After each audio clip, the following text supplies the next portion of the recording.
नमस्कार प्रिय विद्यार्थियों, आज हम कर रहे हैं एसएस के अंदर लैंगिक विभाजन में वेरी शो टाइप क्वेश्चन।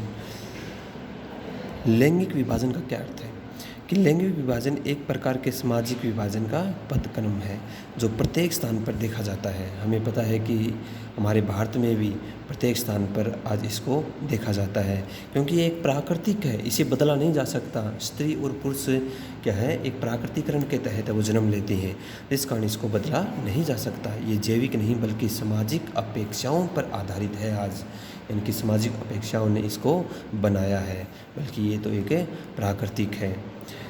नारीवादी आंदोलन क्या थे? नारीवादी आंदोलन का क्या अभिप्राय है? नारीवादी आंदोलन क्या है? वह आंदोलन जो स्त्रियों को पुरुषों के समान एक जैसी स्थिति दिलाने के लिए चलाई जाती है, उसे नारीवादी आंदोलन कहा जाता है। इसका अर्थ है कि मौलिक महिला आंदोलन नारीवादी आंदोलन होते हैं जिनका उद्देश्य व्यक्तिगत तथा पारिवारिक जीवन में लैंगिक समानता प्राप्त करना था, यानी स्त्री और पुरुषों को आपस में बराबर करना था।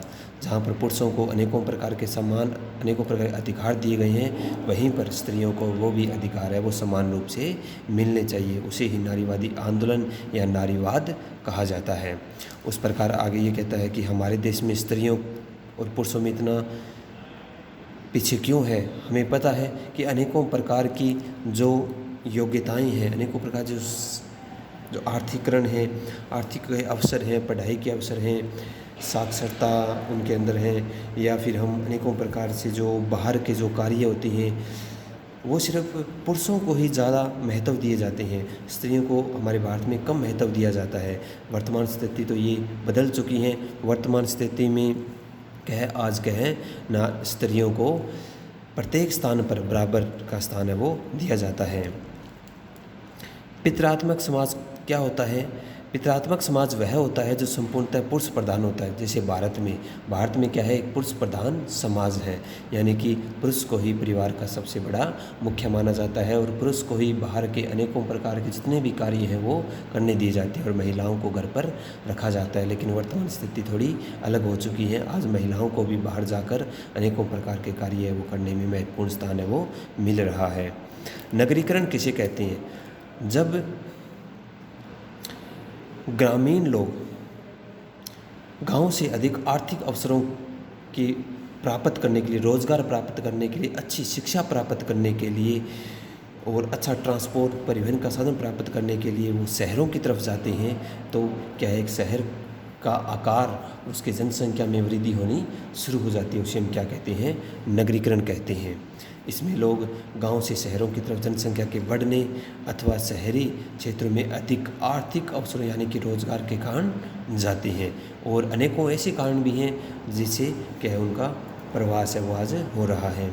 लिंग अनुपात का क्या अर्थ है कि लिंग अनुपात किसी क्षेत्र में 1000 लड़कियों के पीछे के अनुपात को कहते हैं।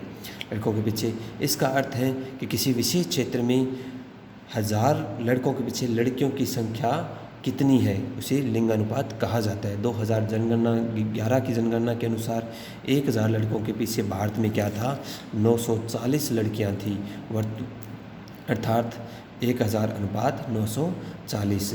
जहां हम देखते हैं कि केरल राज्य में सबसे ज़्यादा लिंग अनुपात था, वहीं पर 1000 पुरुषों के पीछे महिलाओं की संख्या केरल में ज़्यादा पाई गई थी। वहीं पर भारत में सबसे कम लिंग अनुपात है वो हरियाणा में पाया गया था।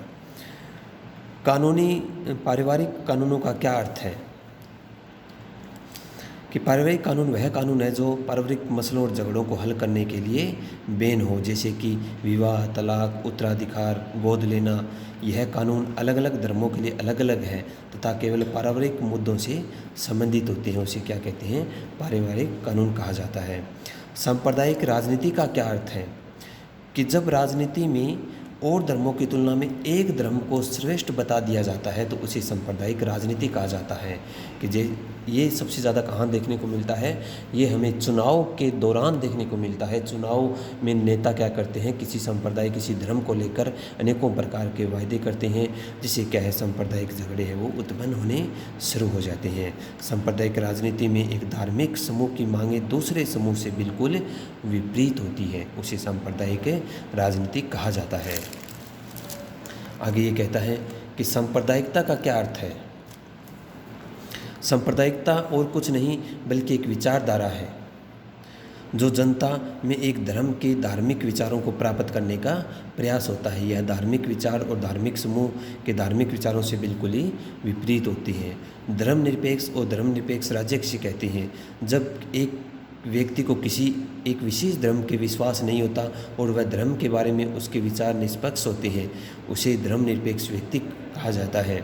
इसी प्रकार अगर किसी राज्य का कोई धर्म नहीं होता, जैसे भारत में कोई विशेष धर्म नहीं है, सभी धर्मों को समान दर्जा दिया जाता है, सभी धर्मों को समान समझा जाता है, कोई भी व्यक्ति किसी भी धर्म को अपना सकता है, उसका प्रचार कर सकता है, उसे धर्मनिरपेक्ष कहा जाता है।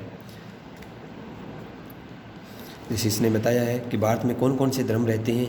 भारत में 2001 की अगर बात करें तो हिंदू है वो 80% हैं, 13% मुसलमान, 2.3 ईसाई, 2% सिख हैं, वहीं 0.8% बौद्ध हैं, वहीं 0.4% जैन हैं और 0.4% पारसी हैं और जनजातीय धर्मों में लोग रहते हैं। इसीलिए हम भारत को धर्मनिरपेक्ष राज्य कहा जाता है। Thanks, have a nice day.